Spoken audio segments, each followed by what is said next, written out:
ও তোমাদের দাদাভাই এখন লগি তৈরি করছে, এই লগা দিয়ে জামরুল পেড়ে আমাকে খাওয়াবে বলে। তো আমরা এখন ছাদে চলে এসেছি, আর এই যে জামরুল পাড়া শুরুও করে। দেখো এখন তোমাদের দাদাভাই কি সুন্দরভাবে জামরুলগুলো পাড়ছে, আর সত্যি এটা দিয়ে খুব ভালোভাবেই জামরুল পাড়া যাচ্ছে। তবে এই কটা জামরুল উঠেছে, এই দেখো কত সুন্দর জামরুল। বাহ, কে কে খাবে তোমরা কমেন্টে করো, দারুণ লাগছে।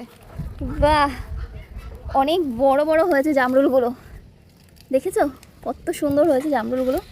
আমি এখন একটা লোভ সামলাতে পারছি না, তো আমি এখন এটা ধুয়ে খেয়ে নেবো, দারুণ লাগছে।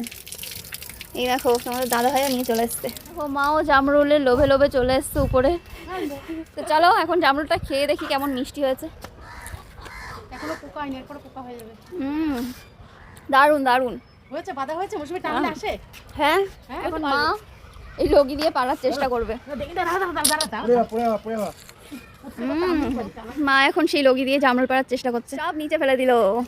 মা বিফল থেকে পেরে এত মজা পেয়েছে, এখন গাছ থেকে আম পাড়ছে। দারুণ, এই দেখো কত সুন্দর আম পেড়েছে। ও মা, ভালো আম পাড়া গেল তো। এই দেখো ওই লগি দিয়ে আমরা কত সুন্দর জামরুল আর আম পেড়েছি, দারুণ। দেখো কত জামরুল দেখো নিচে পড়ে আছে, অনেক জামরুল নিচে পড়ে আছে।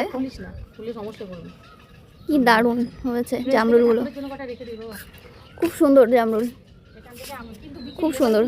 এগুলো কিন্তু খুব সুন্দর পেকেছে। আর আমটা দেখো, আমটা দেখো কত বড় হয়েছে। এগুলো দিয়ে আমও পাড়া যাবে, বেশ ভালো। আজকে আমাদের এই জামরুল পাড়ার ভিডিওটা তোমাদের কেমন লেগেছে অবশ্যই কমেন্টে জানিও, আর ভালো লাগলে একটা লাইক করে দিও। টাটা।